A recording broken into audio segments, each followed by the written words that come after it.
வணக்கம்.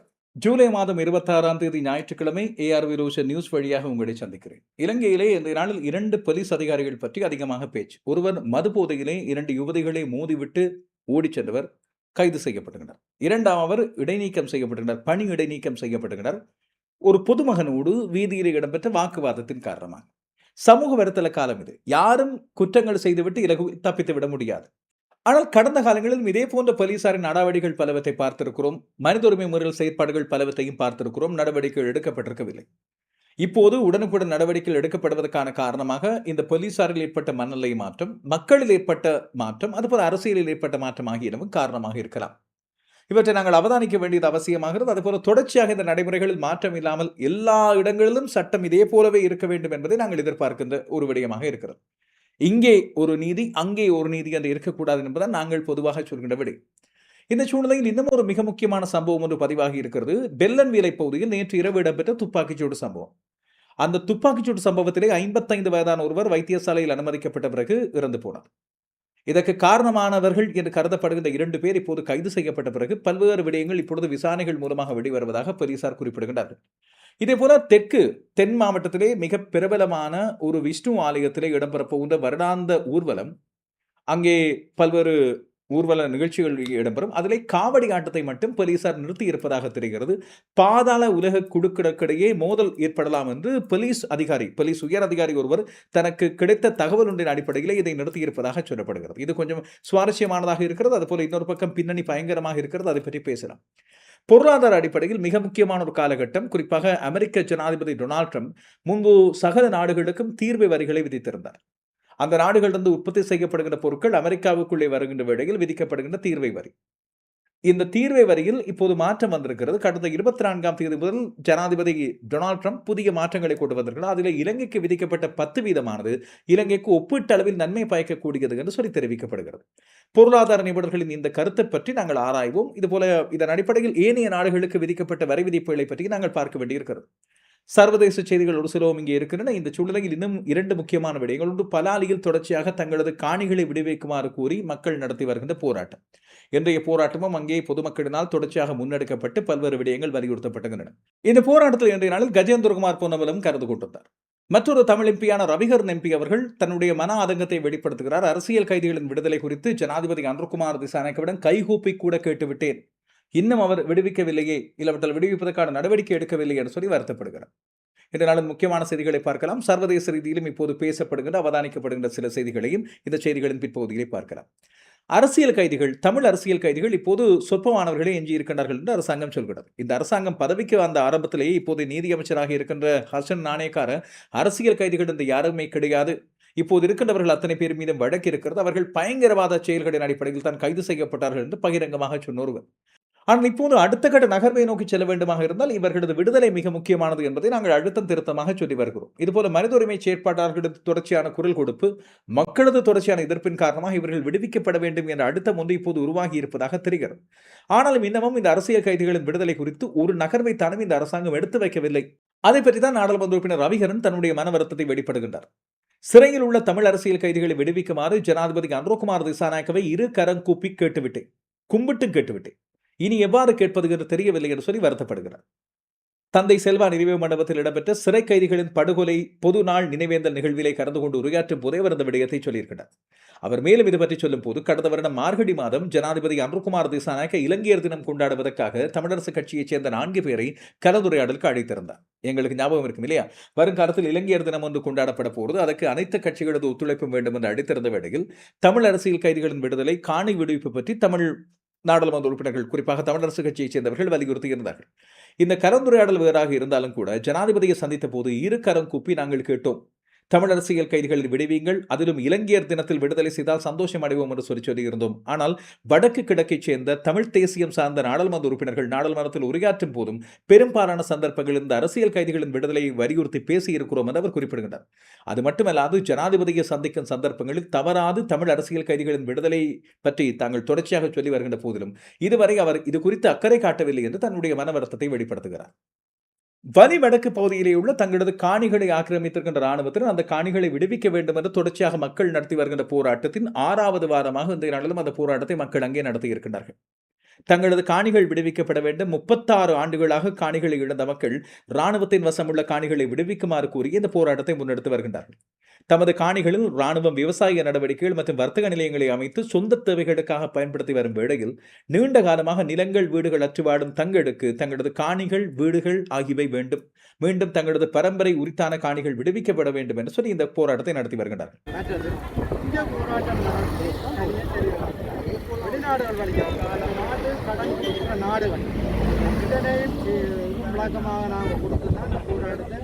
அவியல் ஊடாக அவியலும் முன்னெடுக்க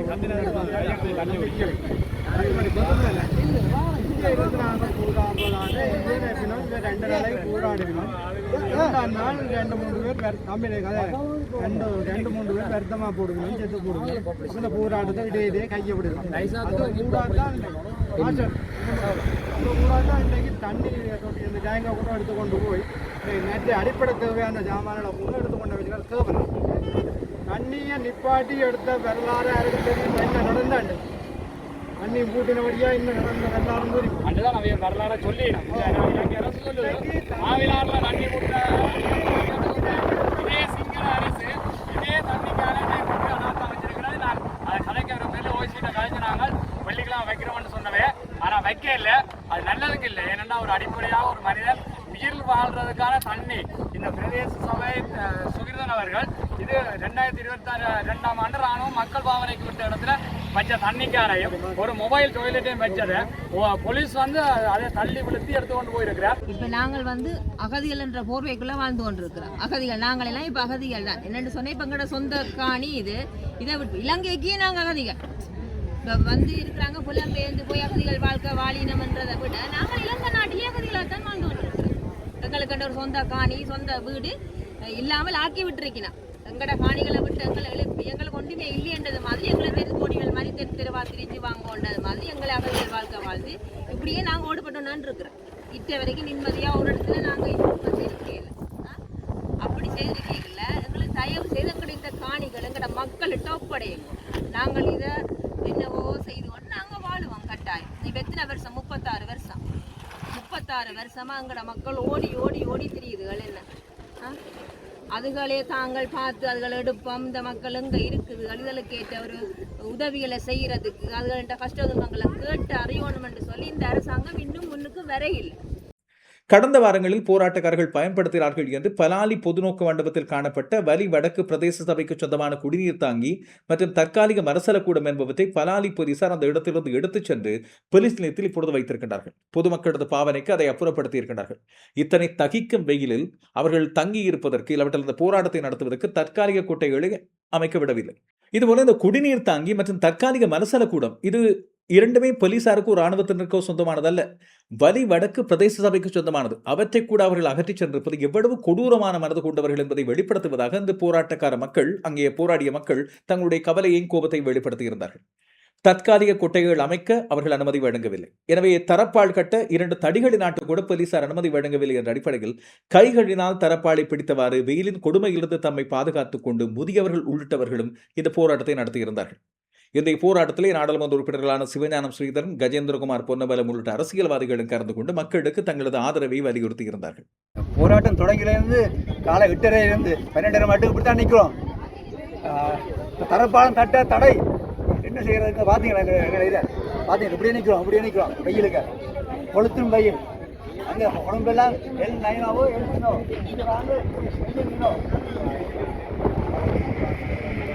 அவர்களுடைய இந்த சொந்த நிலத்துக்கு செல்ல வேண்டும், தங்களுடைய சொந்த நிலத்திலே குடியிருக்க அனுமதிக்க வேண்டும் என்பதற்கான அவர்களுடைய நியாயமான கோரிக்கையை வலியுறுத்தி 6வது நாளாக 6வது வாரமாக அவர்கள் இந்த தொடர் போராட்டத்தை முன்னெடுத்திருக்கிறார்கள்.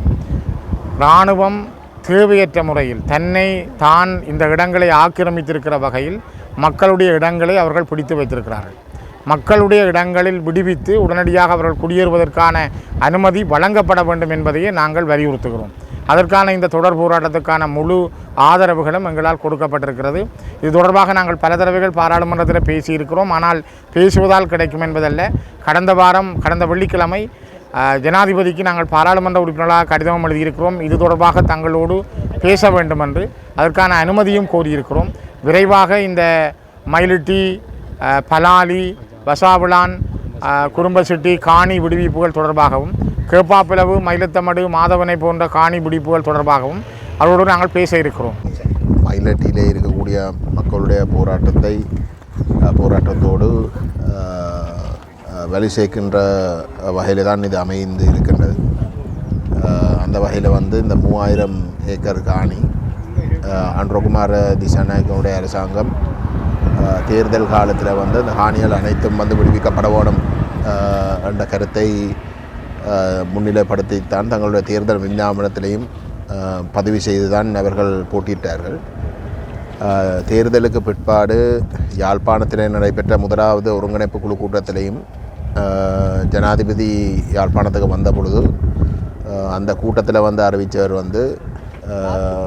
மக்களுடைய காணி மக்களுக்கு, இராணுவத்துக்கு அந்த காணிக்கும் எந்த விதத்திலையும் தொடர்பு இருக்க முடியாது என்றும், அது மட்டும் இல்லாமல் பாராளுமன்றத்தில் அரசாங்கத்துடைய முதலாவது வரவு செலவு திட்டம் விவாதிக்கப்பட்ட பொழுது இராணுவத்துடைய எண்ணிக்கையை 1 லட்சத்துக்கு குறைக்கப் போவதாகவும், அந்த வகையில் இராணுவம் இன்றைக்கு ஆக்கிரமித்து கொண்டு இருக்கக்கூடிய காணிகள், பொதுமக்களுடைய காணிகள் அனைத்தையும் விடுவிக்கிறது மெனோனிலையோடு தான் அரசாங்கம் இந்த முடிவுகள் அனைத்தையும் எடுக்கிறதாகவும் அறிவிச்சிருந்தது. ஆனால் இன்றைக்கு அந்த அறிவிப்புகள் நடந்து தேர்தல் முடிஞ்சு 2 வருஷம் முடிய இன்றைக்கு இந்த அரசாங்கம் அந்த கருத்துகளுக்கு நேர்மாறாக இன்றைக்கு வலிகாமம் வடக்கு பிரதேசத்தில் தொடர்ந்தும் சட்டவிரோதமாக ஆக்கிரமித்து வச்சிருக்கின்ற இந்த 3000 ஏக்கர் காணிகளை அவர்கள் விடுவிக்கப் போவதில்லை என்றே துணிஞ்சு சொல்கிற அளவுக்கு நிலைமை மாறி இருக்கின்றது. 2 போலீஸ் அதிகாரிகள் பற்றி அதிகமாக பேசப்படுவதற்கான காரணம் என்ன? 2 பேரும் விதிமுறைகளை மீறியவர்களின் அடிப்படையில் தண்டனைக்குள்ளானவர்கள். ஒருவர் கடந்த 23ஆம் தேதி பொதுமகன் ஒருவரோடு வாக்குவாதத்தில் ஈடுபட்டிருந்தார். இந்த வாக்குவாதத்தை அடுத்து அந்த காணொளி சமூக வலைத்தளங்களில் மிக பரபரப்பாக மாறியிருந்தது. இதையடுத்து அவரது பணி இடைநீக்கம் பற்றிய அறிவிப்பு இன்று வெளியாகி இருக்கிறது. 3 நாட்கள்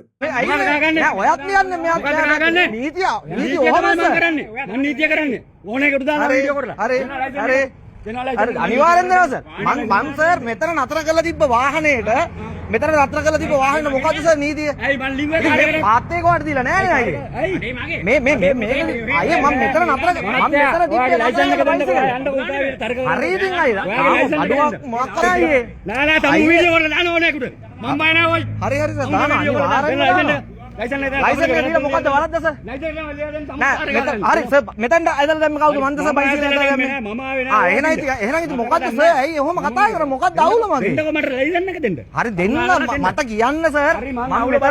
හරි මම මෙතන නතර කරලා තිබ්බ බයිසිකලේට මොකද්ද සර් අවුල? මගේ නීතිය කරලා දෙන්නකෝ ලයිසන් එක. මොකද්ද දෙන්න ගහන දඩේ කියන්නේ සර්? දෙන්න දඩේ කියන්නේ ඉතින් මට කියන්න ඕනේ සර් දඩේ. කින්ටක නිට්ටමෙන් ගන්න. එහෙම ඉතින් මිනිස්සුන්ට දඩ කොලක් දෙනවා නම් සර්. ඔය අතන අයිස් පැකට් එකක් කකා ඉඳලා හරිද? අර කඩේ ඇතුලේ ඉඳන් හරි දෙන්න පුළුවන් සර්. මම දැන් මේවට නීතිය මොකක්ද සර්?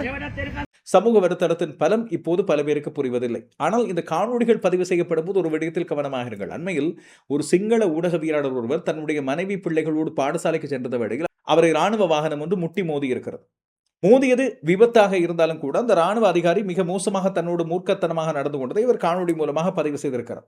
அவருடைய அந்த கைபேசியை வாங்கி அந்த காணொளியை முற்றுமுழுதாக அழித்த பிறகுதான் அங்கே இருந்து செல்வதற்கு அனுமதி வழங்கி இருக்கிறார் அந்த ராணுவ அதிகாரி.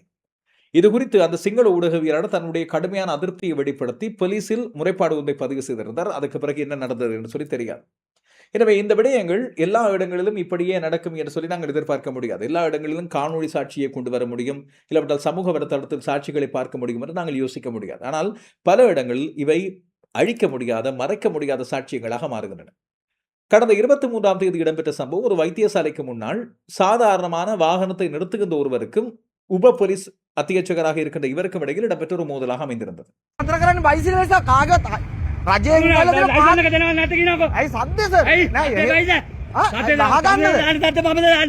ඇයි ගහගන්න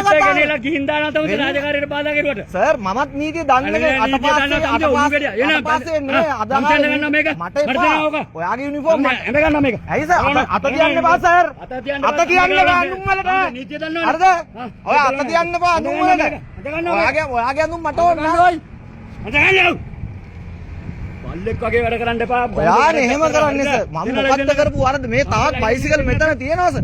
வத்துப்பிட்டிவேல வைத்தியசாலைக்கு முன்னால் ஒரு தனியார் கடை ஒன்றுக்கு முன்னால் தன்னுடைய வாகனத்தை நிறுத்த முற்பட்ட ஒருவரோடு வாக்குவாதப்பட்டுகின்றார் இந்த போலீஸ் அதிகாரி.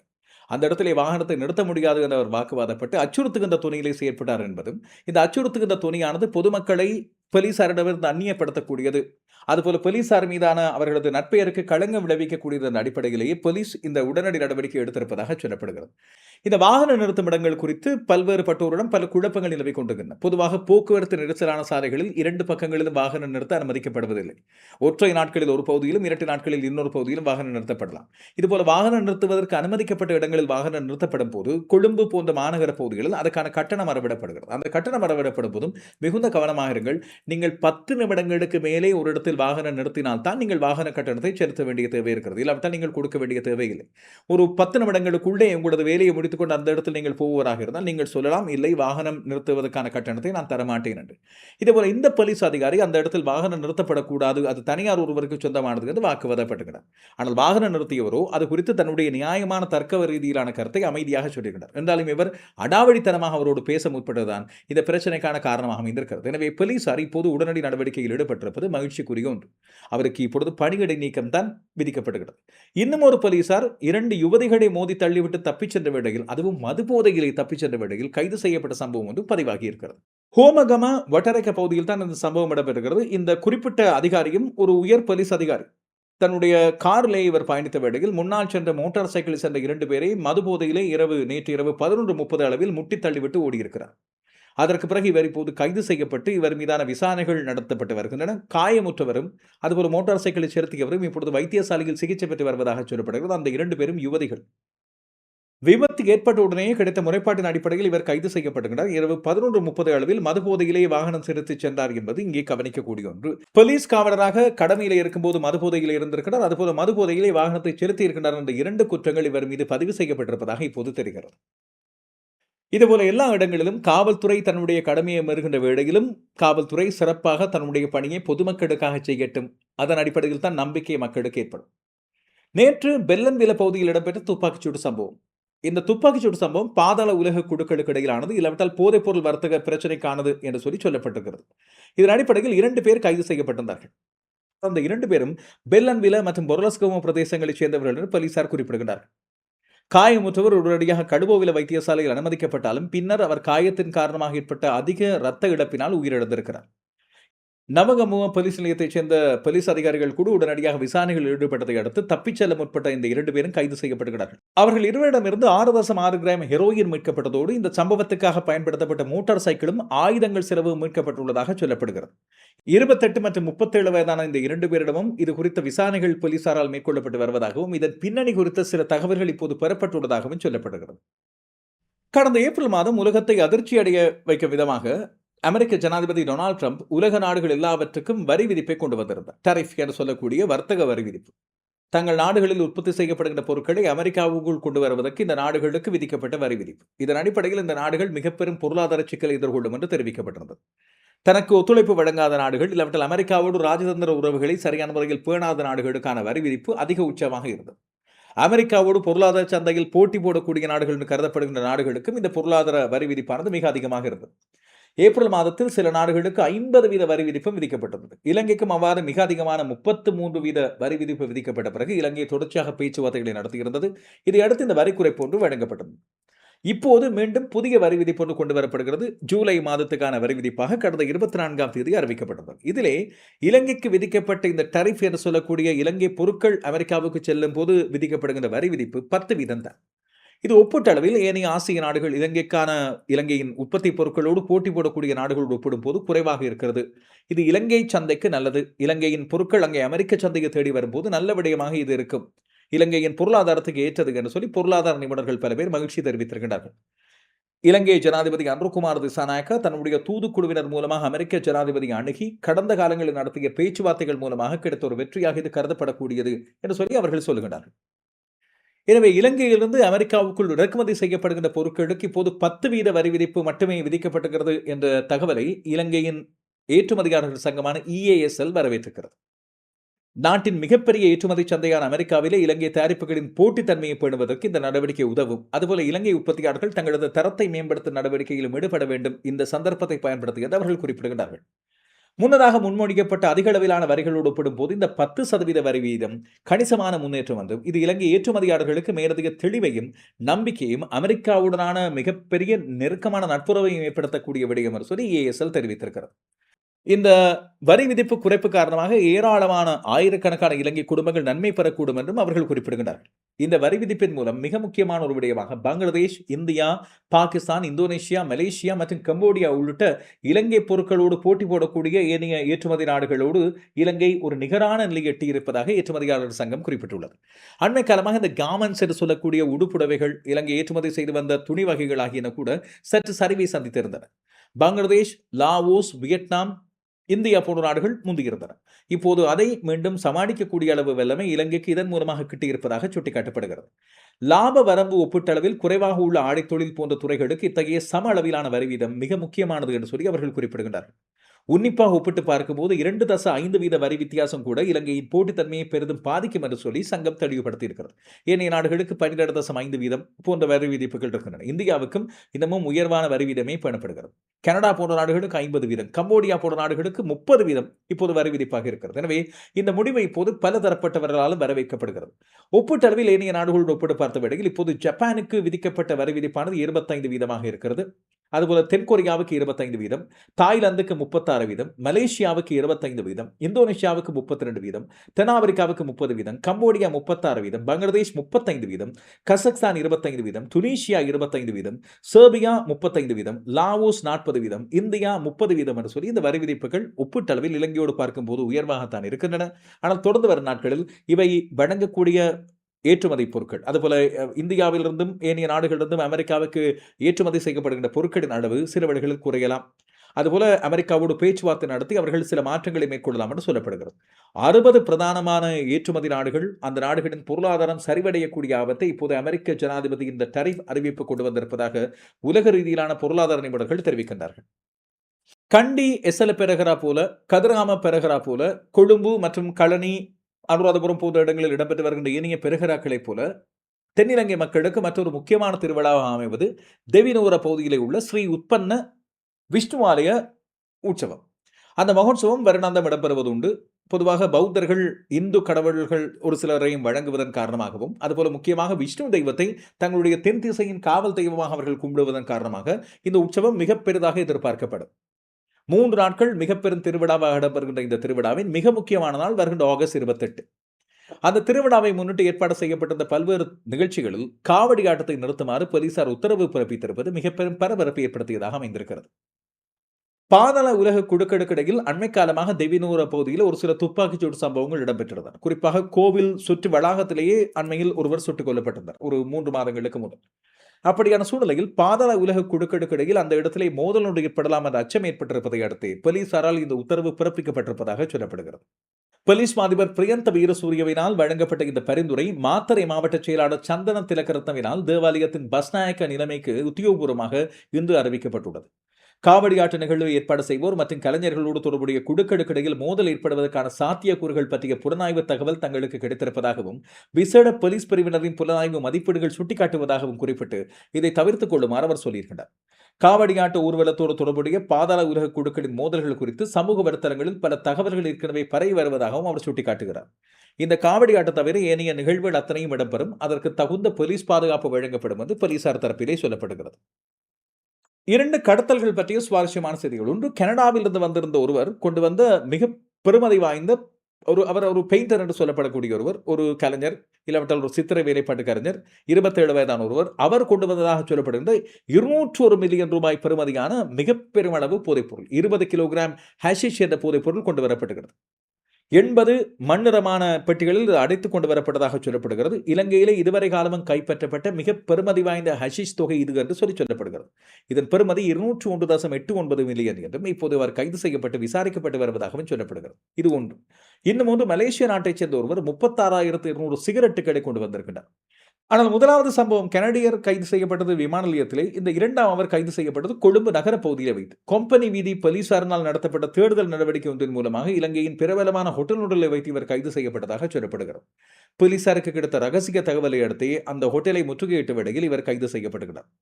இந்த 36,200 சிகரெட்டுகள் நாட்டுக்குள்ளே எவ்வாறு சட்டவிரோதமாக கொண்டு வரப்பட்டன என்பது குறித்த விடயம் இப்போது போலீசாரால் ஆராயப்பட்டு வருகிறது.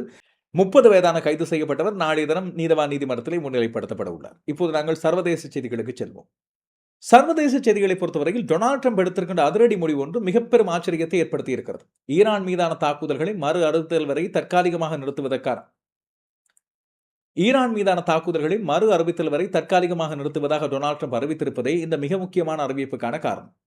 இது என்ன காரணத்தால் என்று சொல்லி பெரிய அளவில் யாராலும் ஊகிக்க முடியாமல் இருக்கிறது. பென்டகனுக்கும் சென்ட்காமுக்கும் அமெரிக்கா அதிபர் டொனால்ட் ட்ரம்ப் வெள்ளை மாளிகை மூலமாக வழங்கிய தகவலை இவ்வாறு சொல்லியிருப்பதாகவும், போரை மேலும் தீவிரப்படுத்துவது அமெரிக்க தளங்கள் மீது தொடர்ச்சியான உக்கிரமான ஈரானின் தாக்குதல்களுக்கு வழிவகுக்கும் என்பதோடு சேர்த்து அமெரிக்காவின் ஏவுகணை எதிர்ப்பு தடுப்பான்களின் எண்ணிக்கை குறைந்து கொண்டு வருவதாகவும், அவற்றை மீண்டும் கொண்டு வந்து நிரப்பி தங்களுடைய பாதுகாப்பு தடுப்பரங்களை உறுதிப்படுத்துவதற்காகவே டொனால்ட் ட்ரம்ப் இந்த முடிவை எடுத்திருக்கலாம் என்று ஊகிக்கப்படுவதாக சொல்லப்படுகிறது.